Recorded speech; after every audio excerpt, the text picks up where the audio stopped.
et afin de analyser la situation actuelle, surtout les efforts diplomatiques de la part de l'Égypte concernant le dossier palestinien. Nous avons contacté par téléphone Son Excellence Madame l'ambassadeur Wafa Bassim. Bonsoir Votre Excellence. Bonsoir.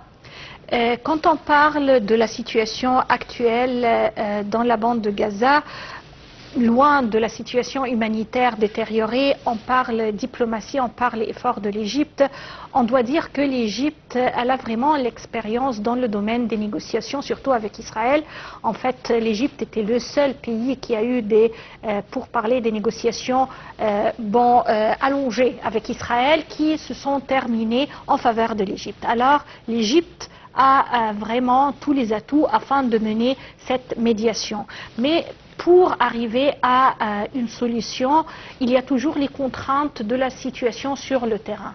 Selon vous, comment l'Égypte, qui est vraiment le point de mire de la région, peut-elle mener le rôle de médiateur en même temps que arriver au secours des Palestiniens aux solutions désirées?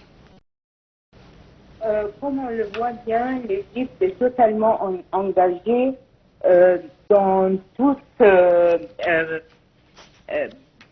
toute initiative qui vise à mettre fin à la situation tragique à Gaza et tout d'abord à arriver à un cessez-le-feu viable de longue durée qui permettrait le commencement, tout d'abord l'acheminement de l'aide humanitaire, de l'aide médicale, de l'évacuation des blessés, des grands malades, des enfants ont besoin de chirurgie, d'attention médicale très élaborée.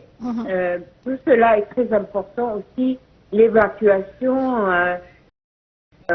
travailleurs, des acteurs humanitaires internationaux qui se trouvent maintenant dans une situation presque impossible avec les femmes, les enfants, les vieillards.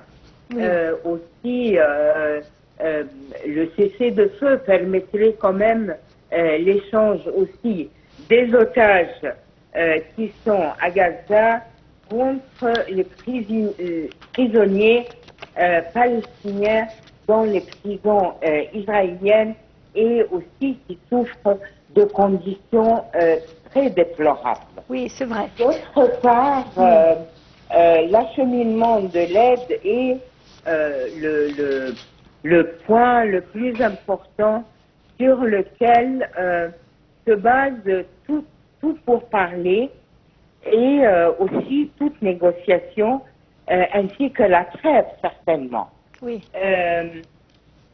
Nous avons vu que le Caire, l'Égypte et au plus haut niveau ne cesse d'exercer efforts, le dernier desquels était aujourd'hui même où le président El-Sisi a reçu le chef d'état-major américain pour discuter de la situation aussi, et il a bien précisé qu'il fallait continuer à exercer tout effort, toute pression pour arrêter cette situation très dangereuse et arrêter l'escalation qui est en train de poser de grandes menaces, multitude de menaces pour la sécurité et la stabilité de la région. Hier aussi, le président, son Excellence El-Sisi, a eu une longue conversation téléphonique avec son homologue américain où tous les deux étaient bien d'accord sur l'importance d'un cessez-le-feu immédiat, d'une trêve viable, de l'échange des otages contre les prisonniers, et aussi ils ont l'un et l'autre échangé leur évaluation des dernières rounds de négociations qui ont eu place à Qatar et aussi au Caire. Et on attend encore à plus de tours de négociations pour et de mettre pression, les touches finales sur l'accord. Oui.